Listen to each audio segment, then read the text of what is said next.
Minister. And I thank you, and I thank the Minister, and look forward to hearing his final remarks. I recognize the honourable member for Halifax Needham. Thank you, Mr. Speaker. So, I got a lot to say, and I'm going to say it. So, it shouldn't come to any surprise to any of the members in this House that the NDP caucus supports rent control. And our caucus tabled a bill to reestablish permanent rent control in Nova Scotia in 2017. We've tabled it in every session since then, and we're glad to see that there's going to be a 2-year rent cap on the table there. So we do appreciate seeing that. There are 122,645 households that rent in Nova Scotia. And according to the Canadian Rental Housing Index, Nova Scotia's rental markets ranks is the most unhealthy rental market in Atlantic Canada. And in 2020, Halifax had the worst vacancy rate of any major city in Canada, 1.7%. Compare that to 3.4% in Toronto and 3.3% in Montreal. The average price of a 2-bedroom apartment in Halifax has increased 43% in the last 5 years, and minimum wage has only gone up 15%, and I'll table that. The recently released CCPA report, which calculated the living wage for different areas of the province, found that shelter was the most expensive item on household budgets, eating up about 30% of income. Table that. Almost 70% of people accessing food banks in Nova Scotia are renters. A media article from August 29, 2021 summarized the positions the three parties had on rent control, and I spoke of this before in the most recent election. The article says the NDP promised to implement permanent rent control to stabilize and make predictable people's monthly rent. The Liberals, as is their wont, waffled with the government, initially seeming determined to stick to its announced intent to end the temporary 2% COVID rent cap once the province reached phase 5 of its reopening plan. But then, in the last desperate days of the campaign, suggesting it might keep rent control for a few more years until the market stabilized. Like the NDP, the Progressive Conservatives were consistent, but consistently no on rent control. But here we are, with the PC bill that is based on a Liberal government's policy. Sadly, neither does what it is necessary to address the current situation. And a fun fact, there's already a Rent Control Act in Nova Scotia. It's called the Rent Review Act. But the Liberals scrapped it in 1993 through an order in council, so they were able to avoid any debate in legislation. At that time, vacancy rates were 7.1% on the peninsula and 12% in Dartmouth.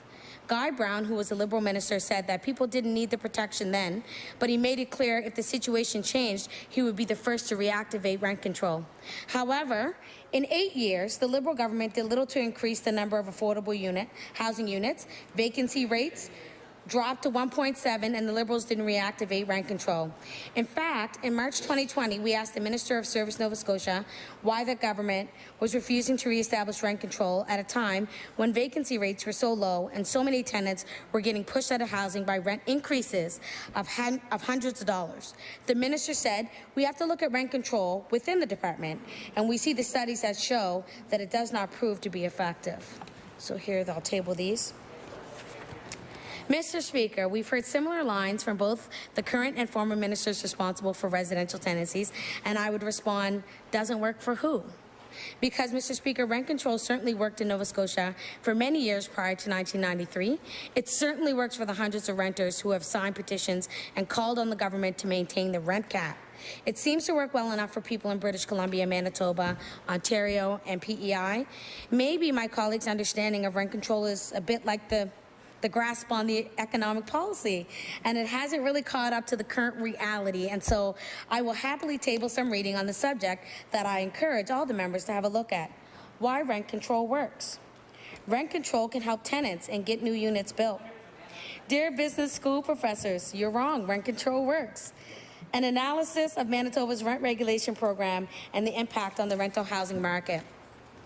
The current reality of low vacancy rates, low wages, and rapidly rising rents requires permanent rent control. Our bill, which we have put forward over and over and over again, establishes a system that gives tenants and landlords predictability around rental increases. Unlike the bill in front of us, our rent control legislation tied allowable annual rent increases to a measure like the Consumer Price Index, unless Cabinet finds a lower limit is reasonable. And Mr. Speaker, unlike the bill in front of us, our rent control legislation allows landlords to apply to make additional increases for renovations, added services, or exceptional cost increases, something landlords asked during law amendments.